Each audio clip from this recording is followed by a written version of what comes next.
The rain pelted against the windows of Chez Laurent as Marcus Sullivan checked his watch for the fourth time in 10 minutes. The exclusive Manhattan restaurant hummed with the quiet conversations of the city's elite, but Marcus felt increasingly isolated at his corner table. His personal assistant had arranged this blind date with unwavering confidence, claiming it would be perfect for his image after the recent media scrutiny following his company's controversial merger. Marcus had built his tech empire from nothing, turning a small software startup into a billion-dollar corporation. But tonight he felt more vulnerable than he had in boardrooms facing hostile investors. The woman who walked through the entrance exceeded his expectations in every way. Rachel Martinez moved with the confident grace of someone comfortable in upscale environments, her understated elegance suggesting good taste rather than obvious wealth. Her dark hair caught the restaurant's ambient lighting as she scanned the room, and when her eyes met his, Marcus felt a flutter of genuine anticipation for the first time in months. He rose to greet her, noting how her smile seemed both warm and slightly reserved, as if she were evaluating even as she approached. Their initial conversation flowed with surprising ease. Rachel worked as a nonprofit coordinator for an organization serving underprivileged communities, and her passion for her work was immediately evident. Marcus found himself genuinely interested in her descriptions of community programs and educational initiatives, though he noticed a subtle shift in her expression when he mentioned his company's charitable foundation. What he had intended as common ground seemed to create an unexpected distance between them. As the evening progressed, Marcus became increasingly aware that something was amiss. Rachel's responses grew more measured, and her questions about his business practices became more pointed. When he described his latest acquisition of an automation company, he intended it as conversation about innovation and progress. Instead, Rachel's expression darkened as she asked about the jobs that would be eliminated by the new technology. Her concern wasn't theoretical, it was personal and immediate. The breaking point came during the main course when Rachel set down her fork with deliberate precision and looked at him with eyes that held disappointment rather than anger. She explained that she had hoped to find the human being behind the corporate headlines, someone who understood that success meant more than profit margin and market dominance. Instead, she found exactly what she had feared, and that realization seemed to sadden rather than surprise her. Chapter 2.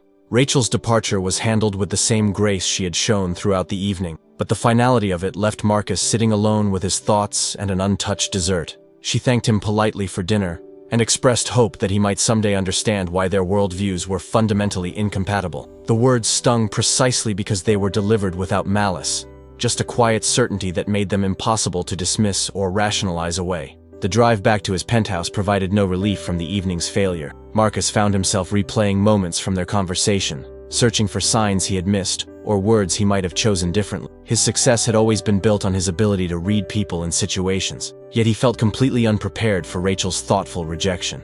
This wasn't about chemistry or compatibility in the usual sense. It was about fundamental differences in values and priorities. His apartment felt particularly empty upon his return, the floor-to-ceiling windows offering a spectacular view of the city that somehow intensified his sense of isolation. Marcus poured himself a drink from his carefully curated collection and settled into his favorite chair, trying to understand why this particular rejection felt so uniquely devastating. The problem wasn't that Rachel had found him lacking, but that her assessment felt accurate in ways he wasn't ready to confront. Over the following days, Marcus found himself thinking about Rachel more than he cared to admit. His assistant provided additional background information that painted a picture of a woman whose convictions matched her actions in ways that made Marcus increasingly uncomfortable with his own choices. Rachel lived modestly despite her education, and could have earned significantly more in the private sector, but she had chosen service over salary at every decision point. The detail that haunted Marcus most was Rachel's family situation. Her younger sister Emma was deaf and lived in the same Brooklyn neighborhood, partially supported by Rachel's income, in an arrangement that spoke to both siblings' fierce independence and mutual devotion.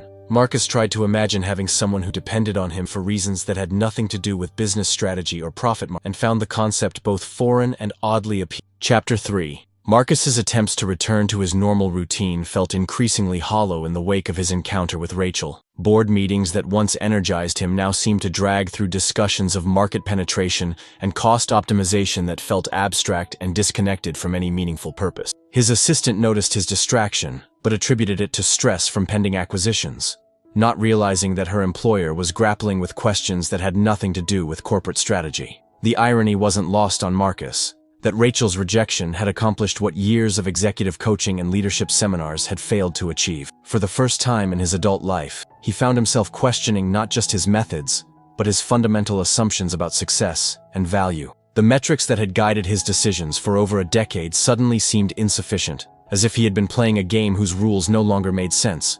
His penthouse, with its carefully curated art collection and designer furniture, began to feel less like a sanctuary and more like a museum of his own isolation. Marcus caught himself wondering what Rachel would think of the space, and the imagined conversation never ended well. Every expensive object seemed to mock his attempts at meaning, every luxury a reminder of choices that had prioritized acquisition over authentic connection.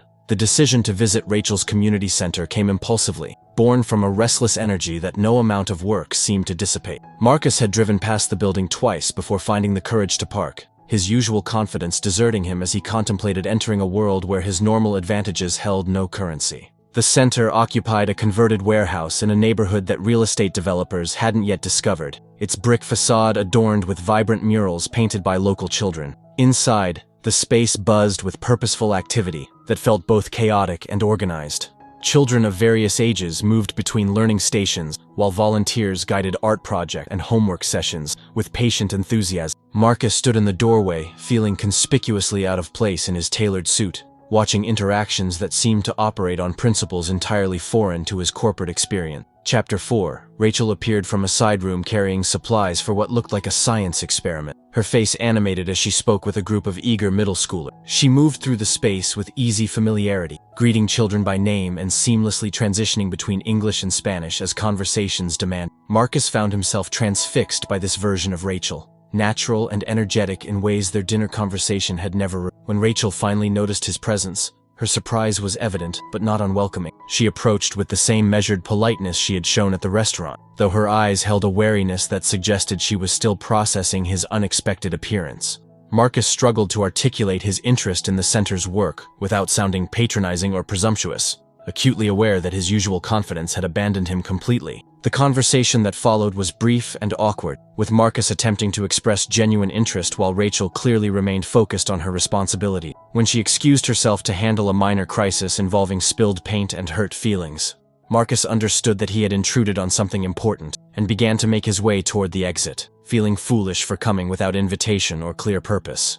As Marcus prepared to leave, he noticed a young woman sitting in a quiet corner of the main room, working intently on what appeared to be graduate-level coursework, while simultaneously monitoring the controlled chaos around her. Something about her focused concentration amid the noise drew his attention, and he realized with a start that this must be Emma, Rachel's sister. She was younger than he had expected, perhaps in her mid-20s, with the same elegant bone structure as Rachel, but an intensity that seemed uniquely her own. Emma's presence in the center made immediate sense, as Marcus observed her interactions with the children throughout his brief visit. Several kids approached her desk with questions or problems, and she communicated with them using a fluid combination of sign language and written notes that seemed to delight rather than frustrate her young correspondents. Her smile transformed her serious features in ways that reminded Marcus powerfully of Rachel's moments of unguarded enthusiasm. Chapter 5. Marcus found himself studying Emma's work setup with the analytical eye he typically reserved for business assessments.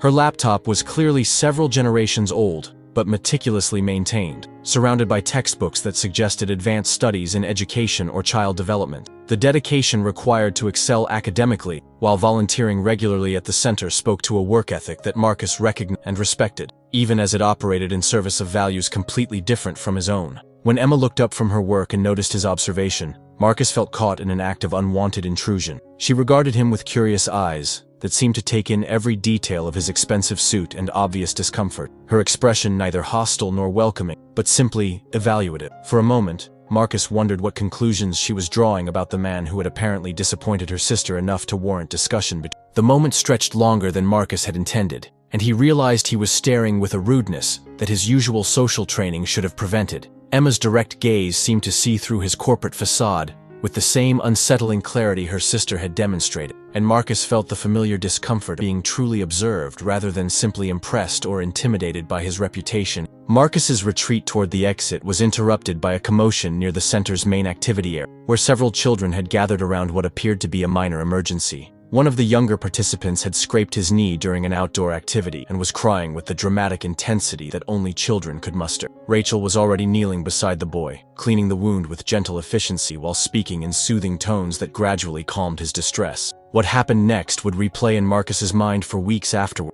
Emma appeared beside her sister with a first aid kit, moving with quiet competence to assist in the minor medical crisis. But it was her interaction with the injured child that stopped Marcus in his tracks and fundamentally altered his understanding of communication, connection, and what it meant to truly see another person. Chapter 6. Using sign language, Emma began telling what was clearly an elaborate story, her hands dancing through complex gestures that gradually captured not only the injured boy's attention, but that of every child within visual range. Marcus watched in fascination as tears transformed into giggles, and distress became rapt attention focused entirely on Emma's expressive hands painting pictures with movements that seemed almost musical in their rhythm and flow. The other children gathered around Emma as she continued her silent narrative, their faces reflecting the kind of engagement that teachers spent entire careers trying to cultivate. Marcus realized he was witnessing something extraordinary, a form of communication that transcended spoken language and seemed to connect with the children on a level that words alone could never achieve. Emma's story appeared to involve brave heroes and magical creatures, if Marcus was interpreting the gestures correctly, and the children responded with enthusiasm that was both universal and deeply personal. Rachel watched her sister's performance with obvious pride and affection, occasionally translating key plot points for children who hadn't yet learned to read Emma's signing. The partnership between the sisters was seamless and clearly well practiced, each supporting the other's strengths in ways that made their collaboration look effortless. Marcus found himself envying the easy intimacy of their relationship, the unspoken understanding that allowed them to work together without friction or competition. As Emma's story reached its dramatic conclusion, marked by gestures that apparently signified the monster's defeat and the hero's triumph, the injured boy had completely forgotten his scraped knee. He clapped enthusiastically and immediately began attempting to mimic some of Emma's simpler signs, his earlier distress replaced by eager curiosity about this new form of expression that had transformed his pain into wonder. The impromptu lesson that followed revealed layers of Emma's personality that mere observation couldn't have uncovered. Her patience with the children's clumsy attempts at signing was infinite, and she celebrated each small success with genuine enthusiasm that encouraged further effort. Marcus watched her break down complex concepts into manageable pieces, adapting her teaching style to match each child's learning pace in ways that spoke to both natural talent and extensive training. Chapter 7. What struck Marcus most profoundly was the complete absence of self-pity or limitation in Emma's demeanor. She seemed to view her deafness not as a disability to be overcome, but as a different way of experiencing the world, one that offered unique advantages in connecting with children who often struggled with traditional forms of communication. Several of the kids appeared to be English language learners, and Emma's visual teaching methods transcended language barriers in ways that clearly delighted both teacher and students. Rachel caught Marcus's eye from across the room and offered a small smile that seemed to acknowledge his genuine interest in the scene unfolding before them. For the first time since their disastrous dinner, her expression held no judgment or wariness, just a sister's pride in watching Emma work her particular magic with the children. The moment felt like a small bridge across the gulf that had opened between them during their... Marcus realized he was witnessing something that challenged every assumption he had unconsciously made about limitation and advance. Emma's deafness, which he had automatically categorized as something to be overcome or compensated, was clearly a source of strength in her work with the children. Her different perspective allowed her to reach kids who might struggle in traditional learning environments, creating connections that hearing teachers might never achieve. The informal sign language lesson continued for nearly an hour, with children rotating in and out of the circle around Emma's chair as other activities called for their attention. Marcus remained transfixed by the scene, noting how Emma's teaching created an inclusive environment where differences were celebrated rather than merely tolerated. The children seemed to intuitively understand that they were learning something special, something that opened doors to new ways of thinking and communicating. As the center's closing time approached, Marcus watched the careful choreography of the evening routine. Emma helped gather art supplies while Rachel organized backpacks and reminded children about the following day's activities. The efficiency of their partnership was evident in every interaction, each sister naturally filling roles that complemented the other's strengths without apparent discussion or coordination need. Chapter 8. The space gradually emptied as parents arrived to collect their children, and Marcus found himself alone with the sisters for the first time since his arrival. The silence that followed felt weighted with unspoken questions and evaluations. Rachel busied herself with cleaning tasks while Emma returned to her coursework, but Marcus sensed an awareness of his presence that suggested his motivations for visiting were being carefully considered and discussed in ways he couldn't fully understand. Emma looked up from her textbook and studied Marcus with the same direct gaze that unsettled him earlier. Her assessment seemed to reach some internal conclusion, and she began signing something to Rachel that Marcus couldn't interpret, but that clearly concerned his presence and intentions. Rachel's response was brief, but appeared to satisfy whatever question Emma had posed, leaving Marcus with the uncomfortable sensation of being discussed in a language he couldn't access. The conversation between the sisters continued in sign language for several exchanges, and Marcus realized he was experiencing a fraction of what Emma must navigate daily in a predominantly hearing world. The exclusion wasn't malicious, but it was complete, and he found himself appreciating the additional barriers Emma had overcome to reach her current level of education and professional skill. His respect for her accomplishments deepened as he considered the daily challenges she faced with such apparent grace. Sarah eventually turned to Marcus with an expression that seemed to have reached some form of resolution. She explained that Emma had been curious about his presence at the center and had asked whether he was another potential donor who would make promises and disappear once the tax benefits were calculated. The question stung because it was fair, and Marcus realized that his track record of charitable involvement probably justified such skepticism from both sisters. Marcus's response came slowly, filtered through an honesty that surprised him with its emergence. He admitted that he had come to the center impulsively, driven by curiosity about Rachel's work and perhaps a desire to understand why their dinner conversation had gone so poorly. He acknowledged that his charitable giving had been largely strategic, designed more for tax advantages and public relations benefits than genuine commitment to meaningful social change. Chapter 9. Emma listened to his translated confession with an expression that revealed nothing, but Marcus sensed she was evaluating both his words and the sincerity behind them. Her standards for authenticity seemed even higher than her sister's, and Marcus realized he was being judged by someone who had little reason to trust the promises of wealthy benefactors who appeared and disappeared according to their own convenience and social calendar. Sarah's translation of Marcus's words seemed to spark something, and she began signing with animated precision that suggested strong opinions being expressed with characteristic directness. Marcus watched the conversation between sisters with growing fascination, noting how Emma's facial expressions and body language added layers of meaning to her hand movements that enriched the communication far beyond simple vocabulary. Even without understanding the sign language, Marcus could sense the intensity of whatever argument Emma was making through her posture and expression. The exchange concluded with Emma pulling out a piece of paper and writing something in neat block letters before sliding it across the table to Marcus with a movement that felt both challenge and invitation. The note was brief but pointed. "What will you actually do?" The question hung in the air like a verdict, stripping away all pretense and demanding a commitment that Marcus wasn't sure he was prepared to make. Her challenge wasn't just about charitable giving or community involvement. It was about fundamental choices regarding how he wanted to live and what he wanted his legacy to represent beyond accumulated wealth. Marcus stared at the note for a long moment, feeling the weight of Emma's question settle into his consciousness, like a stone dropped into still water. For someone who had built his career on decisive action and strategic thinking, Marcus found himself paralyzed by the simplicity and profundity of Emma's inquiry. She was asking him to move beyond good intentions to actual commitment, beyond corporate social responsibility to personal transformation. Chapter 10. The silence that followed Emma's written challenge stretched uncomfortably as Marcus grappled with a question that seemed to expose every inadequacy in his carefully constructed existence. He had built his identity around the ability to acquire and control outcomes, but Emma was asking him to consider what he might contribute without expectation of return or guarantee of recognition. The concept felt foreign enough to be almost incomprehensible. Rachel broke the tension by explaining that Emma was working toward a master's degree in deaf education, while volunteering at the center to gain practical experience with diverse populations. The dedication required for such a path, especially given the financial challenges Emma must face,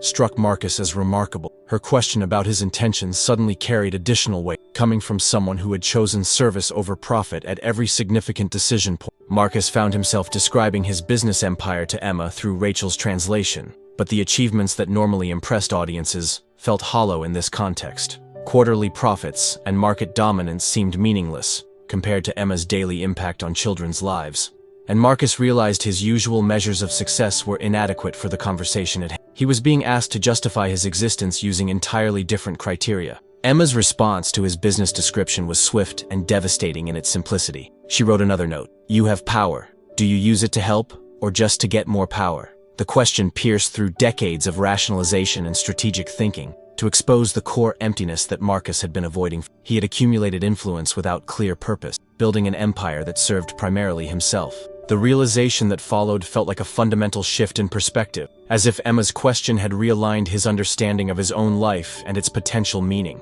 Marcus looked around the community center with new eyes, seeing not just a charitable organization, but a place where real transformation happened daily, through the accumulated efforts of people who had chosen meaning over money, impact over. Chapter 11. The conversation that followed would later mark the beginning of Marcus's transformation, though at the time it felt more like a careful dismantling of everything he thought he knew about success and value. Emma's questions, translated through Rachel's increasingly animated interpretation, challenged every assumption Marcus had made about his role in the world and his responsibility to use his advantage for purposes beyond personal enrichment. She wanted to know why he had chosen acquisition over contribution, why his companies prioritized shareholder over communities, and whether he had ever seriously considered the human cost of his business decision. Marcus's attempts to justify his choices using standard corporate language sounded weak even to his own ears when confronted with Emma's lived experience of navigating systemic barriers with grace and determination. Corporate responsibility and market efficiency felt like abstract concepts when faced with the reality of Emma's daily work with children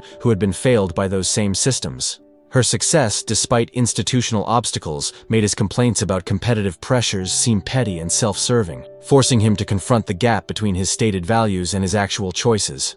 The moment of truth came when Emma stood and moved to a wall covered with photographs of the center's graduates, children who had gone on to high school, college, and meaningful careers despite growing up in circumstances that offered few advantages. She pointed to each photo and began signing their stories, with Rachel translating tales of resilience and achievement that put Marcus's business victories in stark perspective. One photograph showed a young man who had overcome homelessness to become an engineer. Another displayed a girl who had learned English at the center and was now studying medicine. Emma's signing became more passionate as she described each success story, and Marcus realized he was witnessing someone who measured wealth and transformed lives, rather than accumulated assets.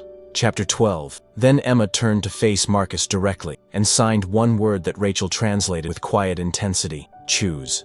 The simple imperative hung in the air like an ultimatum, demanding that Marcus decide whether he would continue living for accumulation or begin living for impact. In that moment, surrounded by evidence of what dedication to others could accomplish, Marcus felt the last of his defensive rationalizations crumble. The choice Emma offered wasn't between success and failure, but between two completely different definitions of what success meant. Marcus looked into her expectant eyes and realized that his answer would determine not just his relationship with the sisters, but his relationship with himself and his understanding of what his life could represent beyond personal achievement. For the first time in decades, Marcus was being asked to choose courage over comfort, service over self-interest, and meaning over mere accumulation. The community center around him suddenly felt less like a place he was visiting, and more like a place where he might belong, if he could find the strength to deserve it, and the wisdom to contribute meaningfully. Marcus thought about the children he had watched learning from Emma, their faces bright with curiosity and possibility. He considered the patient dedication required to create an environment where every child felt valued and capable of growth. He reflected on the sisters' partnership,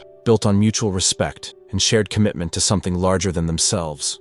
The businessman who had entered the center that evening was being asked to become someone entirely different, someone who measured success by lives touched rather than profits generated. The transformation would require him to abandon not just his current priorities, but his fundamental assumptions about what made life worthwhile and what legacy he wanted to leave behind. Chapter 13. As Marcus prepared to respond to Emma's challenge, he understood that his life had just reached a turning point that would require him to become someone he had never been before. The comfortable certainties of his corporate existence were giving way to questions that demanded not just new answers, but new ways of thinking about what answers mattered most. Emma waited with the patient attention she had shown the children, her expression neither judgmental nor encouraging, but simply present and alert. Rachel stood nearby, and Marcus sensed that both sisters understood the significance of this moment. Not just for him, but for everyone whose lives might be affected by whatever decision he made in the next few minutes. Marcus began to speak, his voice hesitant at first, but growing stronger as he found words for thoughts he had never articulated. He admitted that Emma's question had exposed something he had been avoiding for years: the growing sense that his success felt increasingly empty despite his impressive achievements. He acknowledged that he had built an empire without considering its purpose beyond personal enrichment. The commitment he made was specific and substantial. Marcus pledged not just financial support for the center, but personal involvement in its mission. He would learn sign language to communicate directly with Emma and the deaf children they serve. He would redirect his company's focus toward technologies that solved social problems rather than merely generated profits.